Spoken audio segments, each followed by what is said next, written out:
Hey guys, Tiffany with another video, and clearly, as you guys can see from the title, this video is going to be a little bit controversial.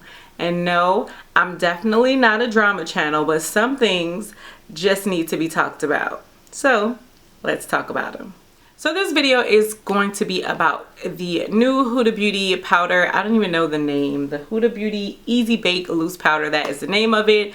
I actually have had this powder ever since it released on Sephora. I have put this powder to use, so I'm going to give you guys my thoughts on it. I'm going to talk about the powder as a whole, but I feel like in order to do that, we also have to talk about this controversy that is surrounding the whole powder release. Now, if you guys are familiar with my channel, you know I do these videos called Will I Buy It or Nah, and it's basically just me touching on new and upcoming releases, let you guys know my thoughts, if it's something I would definitely pick up or pass on. So in one of those videos, I did talk about the Huda Beauty loose baking powder. I let you guys know that I was actually really excited about it based off of her sneak peeks that she had been releasing, and she's been kind of sneak peeking this powder for a really long time.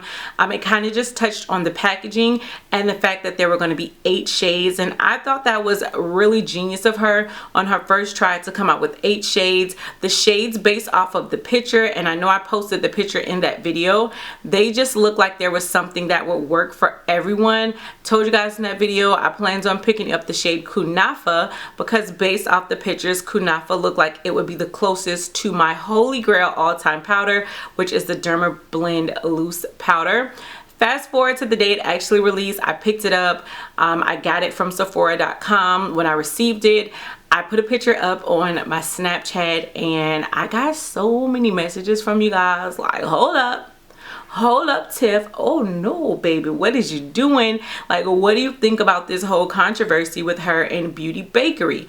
And I had no clue what y'all was talking about. I was like, what y'all mean? Y'all knew I wanted to get this powder. Like, y'all knew I wanted this powder. But I did go back and I did my research, and I just was kind of like, Huda, girl, here we go again. Now, I know some of you all may not be familiar with the Beauty Bakery brand. They are a Black-owned business. They have not been around for a super long time, but I feel like they have definitely made a mark in the beauty community. Their whole thing, what they're really known for, is their packaging. I feel like even if you don't really know who they are as a brand, you've seen their products, you've seen their packaging, and you can always associate them with their packaging. Their packaging is bakery themed. Their products are bakery themed. The Beauty Bakery, like, that's just what they're known for, and they've been really consistent with their packaging ever since they released.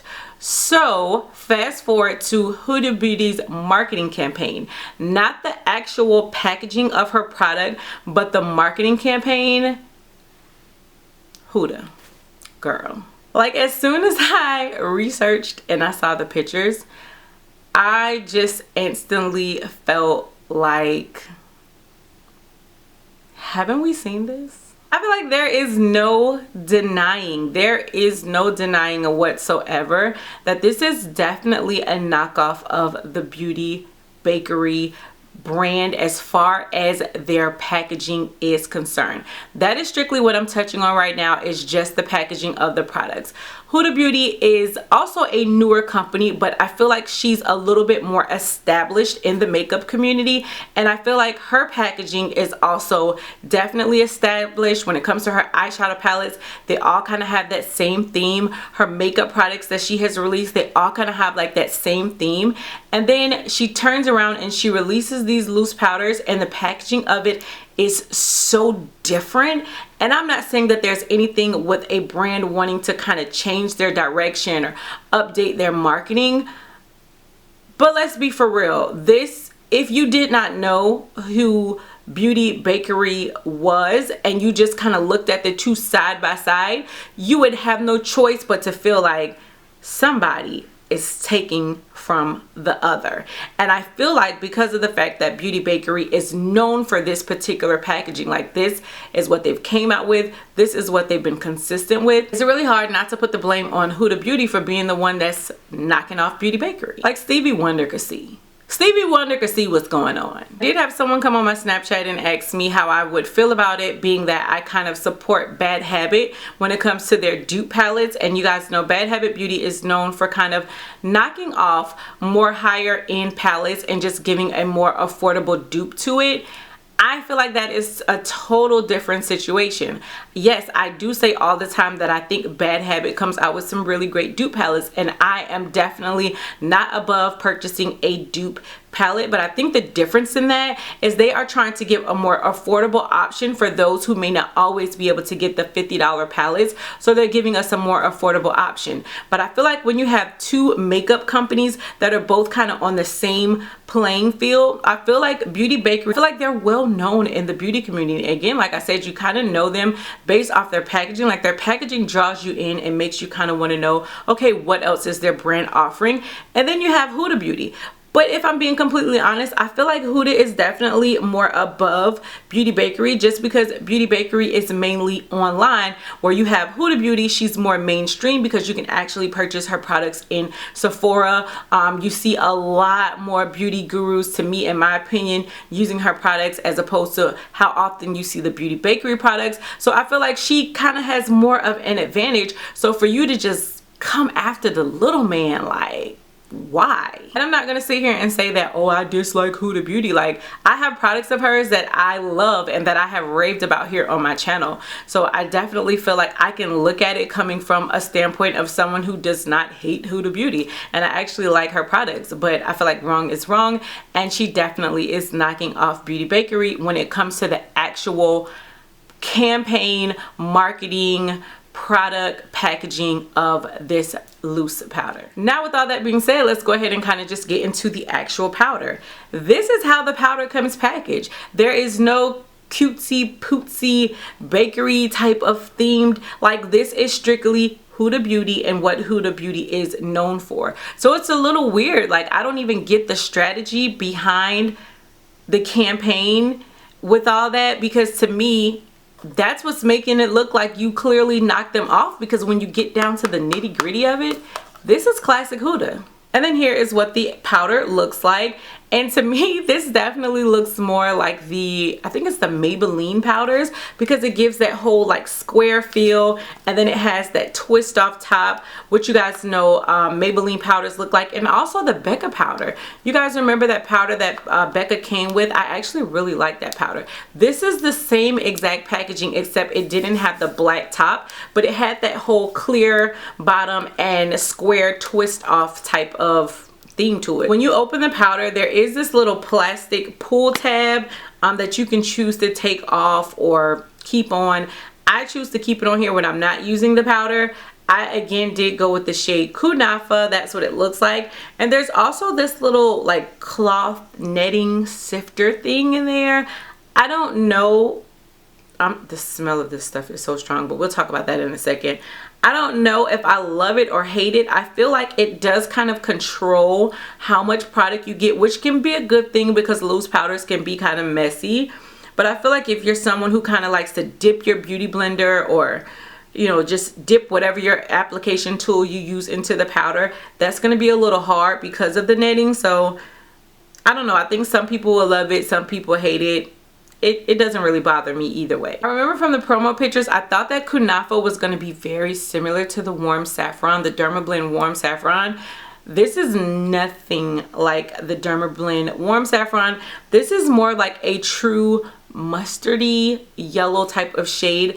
The promo pictures were definitely misleading on this one, because to me it didn't look anything like the actual color of it. But when you put it on your skin, I will say it's not as strong of a yellow as it looks. It actually blends in a little bit more warm tone, I guess. Like it's not as deep a mustardy yellow as it looks. It does blend in to a much more attractive color when you put it on your skin, but just looking at it, I was like, oh no baby, this is not gonna work for me. So I did actually give this powder some good use. I feel like I did really put it to the test.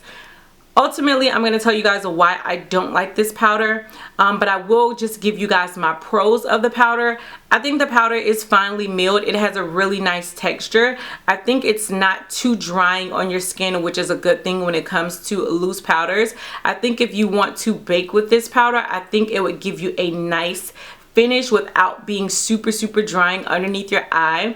I also like the fact that Huda came out with 8 shades. I mean, again, kudos to her. For setting powders, it's always great to have options and not just have a translucent, a pasty white, and a medium, because half the time that is what we get and that's kind of what we have to deal with. So I do like the fact that she gave us shade options, and I really like the powder. I think the powder gives you such an airbrushed look to your skin. I'm not even gonna knock it. The powder, to me, the finish of it is actually really good, but there's a one huge reason why I do not like this powder, and I'm going to end up taking it back. It's actually the fact that this smell to this powder is so strong and so offensive to my nose. It's almost sickening. Like, even with it just being here, and when I opened it, like, my sinuses are irritated. Like, the smell of this is so strong. It is the same smell from her foundation that I did not like, and I know a lot of people complained about, and I don't know who on her team is telling her, like, yes girl, drop in the gardenias, drop in that tulip smell, add a little bit more rose, yes girl. Like, no, Huda, no, this smell, it smells so bad. And although eventually it goes away, it's just so irritating to me and to my nose and to my sinuses and my allergies that there is no way I could really wear this powder on an everyday basis. Like, this is something I probably try and suffer through every now and then, because again, the finish of it is absolutely gorgeous, but I can't do the smell. I can't. Y'all know how I am. Me and smells just don't get along. Ultimately, I definitely feel like, yes, Huda did bite off of Beauty Bakery's packaging as far as the whole marketing brand is concerned. But like I said, when you get down to the actual nitty-gritty of her packaging, there's nothing here that screams Beauty Bakery. So it's really weird to me why she would even choose to go that route. I think it would be great if she just openly comes out and says, yes, I was inspired. Like, people get inspired from other companies, other brands, other people all the time. In this day and age, nothing is ever truly original anymore. I'm pretty sure some people in my comment section are gonna try and tell me, well, Beauty Bakery probably got this from such and such, because back in 2002 Jessica Simpson had a dessert themed type of brand going on. Like, I just feel like you can always find an inspiration somewhere, but why not acknowledge and give credit to who you got the inspiration from, especially when you see it's an up-and-coming company, because Huda Beauty was right there herself at one point, and I'm pretty sure those who were shouting her out and giving her credit kind of helped boost her up to where she is. So why not give that same hand to someone else that you clearly got the inspiration from? So I'm definitely put off by that, but just addressing the powder within itself, just the powder as a whole, I do think that the powder is a really good powder. I think the coverage is a winner. I think she has a great product on her hand, and it's crazy that she would allow something like that to surround the product that can end up being a good seller, if you don't mind that smell, because that smell is sickening. Like, I'm trying so hard to keep my eyes from running, because like they're like right there, and I don't want to mess up my makeup because I got some other videos I want to film, but the smell of that powder is just so offensive. It's just gonna have to be a no for me. But definitely let me know what you guys think of the video. Let me know what you think of this powder, because I know that a lot of you guys actually picked up the powder and you guys like it. But I know that a lot of people are not going to pick up the powder because you guys are not going to support Huda Beauty. You don't like the fact that she bit off of Beauty Bakery, and you guys are definitely entitled to your thoughts. Everyone is entitled to their own thoughts. I just ask that if you comment, please be respectful in your comments, okay? Or you'll get deleted. It's just that simple. I'm not here for all that extra. But thank you guys as always so much for rocking with me. Let me know what you think about this new summer hair I got going on, and anything else you want to tell me down below in the comment section. And until next time, Bye YouTube.